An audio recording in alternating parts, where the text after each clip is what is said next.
Hello mga ka-happy! Welcome back to my YouTube channel. This is me again, Ayn Oliveros from Happyens Vlog.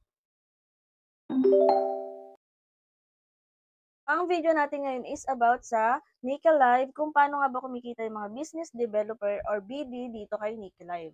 Pero bago yan, sa mga wala pang Nika Live application na gusto rin kumita dito sa live streaming apps na to, ay nasa pinned comment po natin yung link para makapag-download kayo.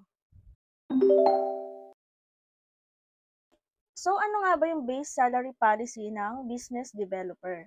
So ang base salary nila ay kinakalculate base sa dalawang rules.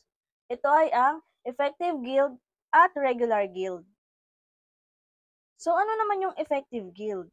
Ang effective guild ay mga ahente or yung agency na ginawa sa ika-10 or ika-10 ng nakaraang buwan na may higit sa 10 active streamer.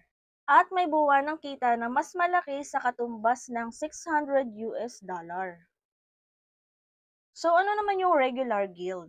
So ang regular guild naman is mga agent or agency na ginawa pagkatapos ng ika-10 or ika-10 ng nakaraang buwan na may higit din sa 10 active streamers at may buwan ng kita na mas malaki kaysa sa $100.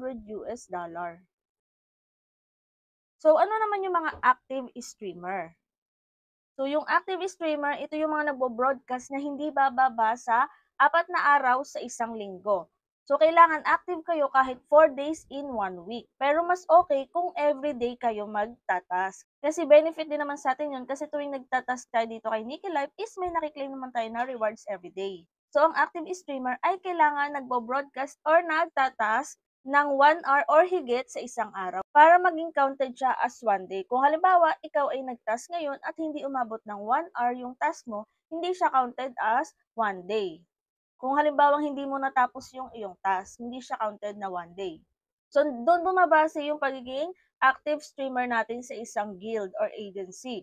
Yun ay kapag nakakapag-task tayo ng minimum of 4 days in 1 week. Pero kung nakakapag-task naman tayo everyday, ay mas okay. So, ano nga ba yung requirements para sa base salary every month? So, una, dapat yung, kung effective guild ka, is hindi bababa sa $150 yung kinikita mo.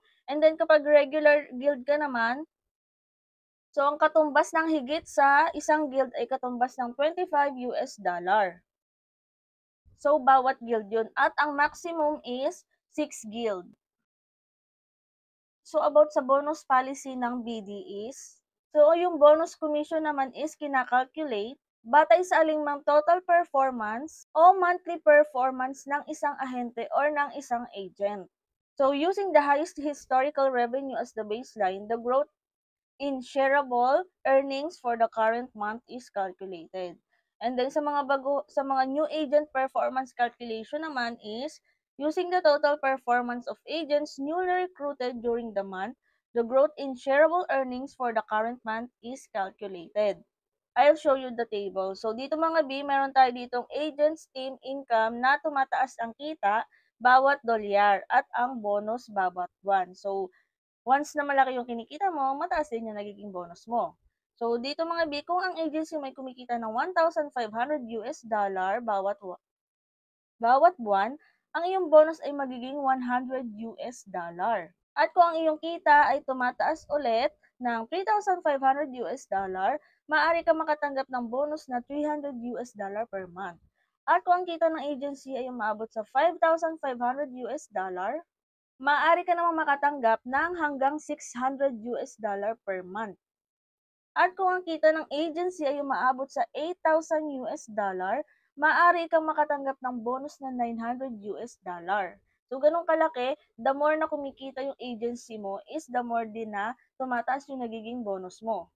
So, kung naging maayos yung performance mo, ay may chance kang magkaroon ng karagdagang rewards.